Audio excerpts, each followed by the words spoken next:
Okay, for anyone who's ever done a plank before, get ready to take it to the next level. This is called the 8-point plank. And I'll be talking it through with Dr. Ryan so that you know what all 8 points are and what you're supposed to be doing from that. So go ahead and get into a standard plank with your knees down. All right, so the first thing that we're gonna change here is that the elbows are gonna slide in front of the shoulder. So move those out about 6 inches, great. If the elbows are straight on with the shoulder, you're cheating, you're not doing it correctly. Okay, so then you're gonna make sure that your wrists are also in contact with the ground. You got 2 feet, 2 knees, 2 elbows, and 2 wrists. Those are your 8 points. Okay, so this is gonna be already harder than a standard plank, but the next thing you're gonna do is take it up even further. By all 8 of those points, you're gonna work to gather those towards center. So from the wrists, gather those towards center, the elbows, the knees, and the feet. You're pulling in towards center. You ought to only need to hold this for 20, 30 seconds before you need to take a break out of it. That's the 8-point plank. All right, we're gonna work on that brain even more while stabilizing the core. This is gonna be crawling patterns. All right, so go ahead and get in that tabletop position too with hands and knees. Great. All right, so now from here, you're gonna actually lift the knees off, so only your toes and yep, just like that. All right, so now you're going to crawl, which is gonna be, you're gonna bring your right knee and your left arm forward. Go ahead and crawl forward, nice and controlled, and then do the next one, just like that, keeping those knees up. One more time.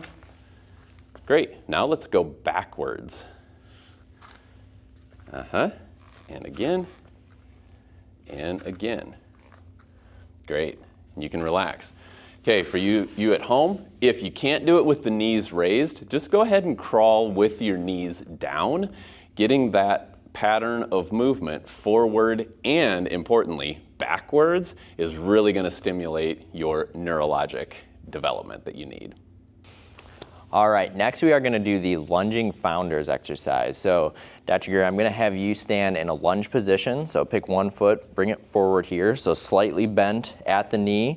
Try to keep the knee over the foot as best as you can. And yep, bring that back foot back. And try to keep the foot flat on the ground just like he's doing here. Next, what you're gonna do is I'm gonna have you raise your arms up and interlock your hands so they're facing up.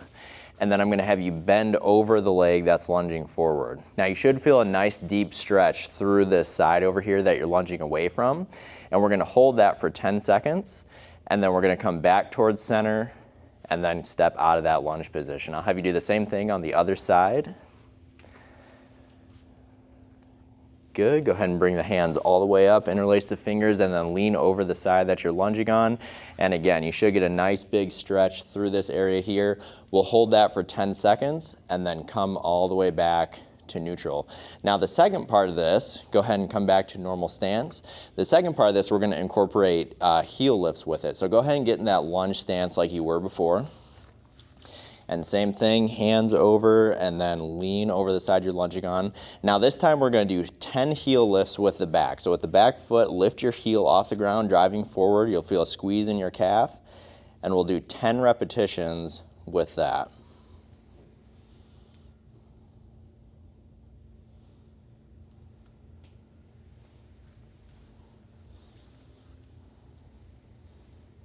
Perfect. And you'll notice how he's doing these nice and controlled as well. And you'll repeat the same thing on the other side, and that will complete the lunging founder exercise. All right, next up we're gonna do wall slides. Now these are a lot harder than they look. This is really gonna cause you or force you to open up the shoulders here and really get a deep stretch and all that musculature. So what you're gonna do is you're gonna stand up flat against the wall here. If you need to, you can bring your feet forward about an inch or so from the wall. And what you wanna do is raise your arms so they're flat up against the wall, and ideally you have contact with the wrist on the wall as well. And then nice and controlled, you're gonna slide the arms all the way up. Perfect, and you go as far as you can go and then come all the way back down. And you're gonna repeat this for anywhere from 5 to 7 reps. Awesome.